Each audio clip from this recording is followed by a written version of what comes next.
Hello, Justin. Hello, Deepak. Thank you for your time today. No problem. Happy to be here with you. Yeah, it's a surprisingly cold day in Florida. Yeah, it's a little chilly for a change. Yeah. Um, so tell me about yourself. Where exactly you grew up? What part of America? I'm from central upstate New York. I'm from around the Syracuse area.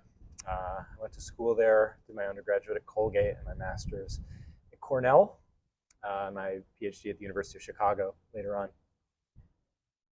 And you grew up in a small town near Syracuse. What was it? What was it like? What was your childhood like? Yeah, I grew up in Chittenango, New York. It's about half an hour away from Syracuse, a little suburb. My grandparents owned a dairy farm there, and yeah, I kind of like grew up more in the country than even in the suburbs, honestly. So yeah, pretty rural existence. Did you have any kind of spiritual background? Like parents or grandparents were religious in any way? My parents were not religious. I saw an interview with Patrick Stewart last week. He just came out with his autobiography talking about how Star Trek The Next Generation was a religion for some people. And it occurs to me that it kind of was that for me too. I mean, we grew up in this very kind of like humanist, also very kind of like America is the shining city on a hill, like things are getting better and better, sort of secular background. And we watched Star Trek a lot. And I think the idea was that like technology and democracy are our future for building a better world. So you didn't go to church every Sunday. No, I did not go to church nor any other house of worship as a child. So growing up in rural New York Yeah. and then going to Colgate, and then how come you gravitated towards religious studies major? What inspired you? Said I remember you telling me that you had a Bangladeshi roommate. Yeah. And can you talk more about it, please? Yeah, I was a philosophy major as an undergraduate. I was really into epistemology and skepticism, and I very nearly did my PhD in analytical philosophy. And I kind of took a hard right at the very last minute and wanted to indulge my kind of like private interest in Asian religion. I was really interested in Hinduism and Buddhism. And I had an undergraduate professor friend and mentor, John Ross Carter, who said, well, instead of going to graduate school for philosophy, why don't you just take a year and study Buddhism? And he gave me the option to either go to Japan and study Pure Land Buddhism, or to go to Sri Lanka and study Theravada Buddhism with some of his retired professor friends. And I think it was really, the only reason I veered towards Sri Lanka was that I had a lot of South Asian friends, Nepali, Indian, Bangladeshi, Sri Lankan, at Colgate, and I think it was probably that personal connection that drew me to Sri Lanka and South Asia rather than East Asia initially. Yeah. So fast forward from small town childhood in rural New York to religious studies professor, specializing in what? Well, I think religions of India generally. My primary training is in Theravada Buddhism, but kind of as a result of my dissertation and my first book, I've had to learn a lot about Hindu narrative. And now my position here at the University of South Florida is in part funded by Jain donors. So I am now stepping into learning about Jainism as well. So I'm kind of a generalist in Indian religions at this point. What's your last book about? So my one book, the title, it came out last year with OUP. It's called Ravana's Kingdom, the Ramayana and Sri Lankan history from below. And it's kind of a study of the long history of the reception of the Ramayana epic in Sri Lanka, concentrating on the way that the story has been expressed by Sinhala Buddhists. So this is obviously a Hindu story, but Buddhists in Sri Lanka for many hundreds of years really liked telling the story.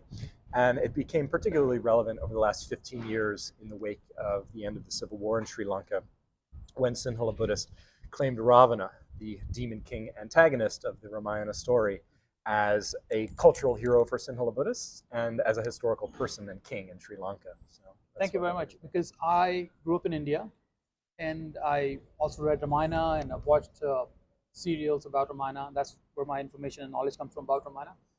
And we think of Ravana as a bad person, and Ram goes to Lanka on Ram Setu to get his wife back, Sita.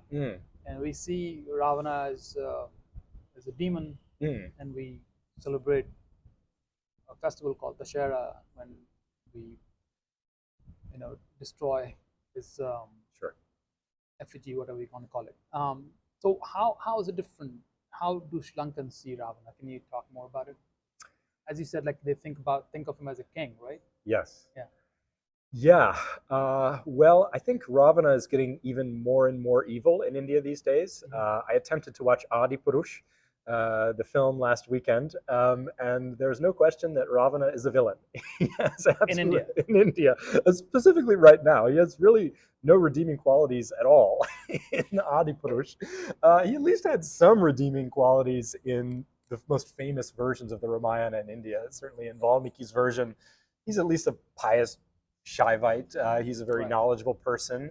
Also, He's he respected Sita. he respected Sita, right? He didn't harm her in captivity. He tried to marry her, but he didn't actually do Right. her any physical harm or Right. anything. So I think Ravana has been getting worse and worse for various reasons in India today. Mhm. But it's interesting that as you go farther south towards the land of Lanka in India, you tend to find more sympathetic treatments of Ravana's character, Mhm. particularly by the time you get all the way down to Tamil Nadu. There was 100 years ago, in the sort of height of the Dravidian independence movement, an idea that Ravana was actually a good guy, that he wasn't just a provincial king, but he was a major king who ruled over large portions of southern Asia, that he was in fact a dharmic king. And when you get all the way to Sri Lanka, you find justifications for why Ravana did what he did. Why did Ravana abduct Sita? Well, he was wrong. His sister Shurpanakha had her nose cut off, right? He was offended. He did the Supnaka. kingly, yeah, yeah, exactly. He did the thing that was expected of him. And really, Ravana was not in the wrong in abducting Sita.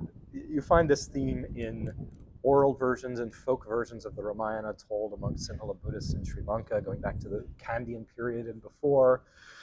And what I'm particularly interested in are the ways that these oral stories and alternative versions of the Ramayana, which circulated in Tamil and Sinhala, obviously other languages in India as well, have found relevant political expression in the 21st century. So in Sri Lanka today, right, there's this kind of valorization of Ravana as being not just a literary character, not just a good guy, but an actual historical king and progenitor of the Sinhala Buddhist people. And one of the articles you sent me, I was reading about the Pushpak Vimana of Ravana, Yes. and that was your first introduction to Ravana. Am I right? Or when you saw it in a museum somewhere? Or Um, correct me, please. Yeah. well, I got I was writing my dissertation Mhm. on Sinhala and Tamil Puranic and Vamsa texts, histories of sacred places, Talapuranas in Tamil, temple histories in Sri Lanka, and Sinhala Vamsas, or chronicles of the Buddhist kings of the island. And you have this kind of interesting progression where, in the very earliest of these Buddhist chronicles, there's no mention of Ravana, the Ramayana, at all. But by the later chronicles of the 17th century, Ravana is inserted in the list of kings of Sri Lanka. And I sort of saw that as something that I wondered about. And I'd been going to Sri Lanka for going on 20 years at this point, and I started to see some interesting stuff after the end of the civil war between the LTTE and the Sri Lankan government in 2009, of Ravana appearing all over the place. As you say, his Ravana aboard his flying machine, his Pushpak Vimana, or Dandumondara as it's known in Sinhala, his wooden peacock. You would see these there were statues of him coming up. His name was on TV, on radio. There were all of these paperback books telling the unknown history of Ravana and his Rakshasa tribe, written in Sinhala. And so I kind of wanted to piece together where all of this stuff came from and why Ravana became such a popular figure when he did, really kind of around 2009. So what have you found? Why is there sudden rise in his fame? Well, Something to do with politics? yes, well, it does. But I mean, the defeat of the LTTE was a really big event in Sri Lanka. It was this really tragic civil war that went on from 1983 until 2009. These Tamil separatists in the north and east of the island. And I was in Sri Lanka then in the spring of 2009 when finally the government killed Prabhakaran and ended the war. And it was this moment of like huge jubilation, people lighting off fireworks in the streets, and great celebration. And there had been, for over 1,500 years, this standard story about where the Sinhala Buddhists came from. This is enshrined in the earliest Vamsas, chronicles of the island, saying that really the Sri Lankans are descendants of these people who came from northeast India, who touched shore on the islands of Sri Lanka at the exact moment of the Buddha's death, and that the Sinhala kings and the Sinhala people are descended from this one prince, this northeastern Indian prince named Vijaya, some 2,500 years ago. And there are all these alternative stories about the ancient Rakshasas or Yakshas of the island predating Vijaya. There's even stories about the Buddha coming and having to expel these demon people to make way for Vijaya and the human inhabitants of Sri Lanka. Stories that had likewise circulated for many centuries, which were kind of an alternative story about where the Sinhala people came from. An alternative saying that in fact the island was already populated. There were already people there on the island before Vijaya. And this narrative really kind of blew up after 2009, and I and others hypothesized that the government victory, this big, huge moment in Sinhala Buddhist history, the government victory over the LTTE, led to a quest for a grander narrative of the origins of the Sinhala people, and the notion that the Rakshasas, the people of Ravana, were inhabitants of the island millennia prior to Vijaya and the Buddha, was conveniently already in place, and one that people began to sort of celebrate and expand upon for the last 15 years. So what are the reason? This could be political or could be something else about his rising fame. But are you constantly curious about this character Ravana? Is he mysterious enough for you to keep learning more and more about him? Or what I'm particularly interested in are ways that people have made sense of the Ramayana for their own specific context, of their own time and place in India, but really all throughout Asia. This is a story that had wide appeal. It's in Sri Lanka, it's in Southeast Asia, it's in Thailand. It made its way all the way to China and Japan. Everyone really loves the story, but it's something that's very heavily augmented. Major aspects of the story get changed in retelling. We sometimes learn that Sita is Ravana's daughter, right? All sorts of things. We sometimes learn that it was Rama, not Lakshman, who chopped off Shurpanakha's nose. All sorts of permutations, variations in the story. In Sri Lanka, there's the idea that Ravana actually was not killed by Rama. He was merely knocked unconscious and is somewhere lying in a coma in the central mountains waiting to rise again, right? All sorts of variations. And what's particularly so I'm writing a book about the many Ramayanas of India right now, and what's interesting to me is that the retelling of the Ramayana in different ways is something kind of special in South Asia. What happens in a Western religious context if someone wants to radically retell the story of Jesus' life? This guy, Nikos Kazantzakis, wrote this book, The Last Temptation of Christ, right, in the 1950s, which was famously made into a movie in 1988. What was the reception of Kazantzakis' book and this film? Outrage, condemned by the Vatican. How can you say that Jesus was married? How can you say that Jesus was someone who built crucifixes for the Romans? This is like blasphemy, right? Huge outrage. Historically in India, where is the outrage if you say that Sita is the daughter of Ram? Is there an outrage? Today there might be. Today in the 21st century there might be, but historically there was not. Historically, there really was not. This was a story that was open access. Anyone, it was in the public domain. Anyone could talk about it, right? I love the title of the book, Many Ramayanas of India, right? Is that what it is? Many well, Ramayanas Paula Richmond already took that title. So the title of my book that I'm working on right now is Crossing Ram's Bridge, Why the Ramayana Matters Today. But it is, in a sense, different interpretations of Ramayana. It is different interpretations of Ramayana, why they existed historically, and why they still matter. Why does this matter to Indians today? Thank you. As a white man, I'm trying to become an honorary Indian man. Right. Does anybody question you in India or Sri Lanka that why are you studying and why do you think, what authority do you have? Like Reza Aslan was questioned. Reza Aslan, who teaches Christianity for a living, and people like some news networks are like, hey, why are you doing it? You're not Christian. But he said, that's what I do for a living, and that's my job, that's my PhD, I'm a professor. So do you encounter that question sometimes? I have to say that in India and Sri Lanka, people are curious, what is this person from rural upstate New York doing here? Talking about these stories that we know, right? That are so alien to his own background. And the way that I think I'm able to kind of bridge that gap and engage audiences. So I do, I do give public talks to very wide audiences in India and Sri Lanka today. I think that if I can convey my own interest in the stories themselves and also my own curiosity. In Sri Lanka, I started to do some talks in parts in Sinhala, so I speak in Sinhala also with public audiences. If I can convey that this is something that also matters to me and that I'm generally interested in, that gulf of my own background can be overcome. And I have to say that I really haven't had too much trouble with that in India, because hopefully, my sincere interest in the material is evident. That is good to know, because that keeps you, that doesn't dishearten you from your research and from your interest in this field. And so I'm also curious, what will become of Ramayana's, different reputations, and like if people will come to accept that Sita could be Ravana's daughter in next 5 years, 10 years, or there will be an outrage, right? Because it's almost like saying, um, pointing a finger of towards incestuous, relationship.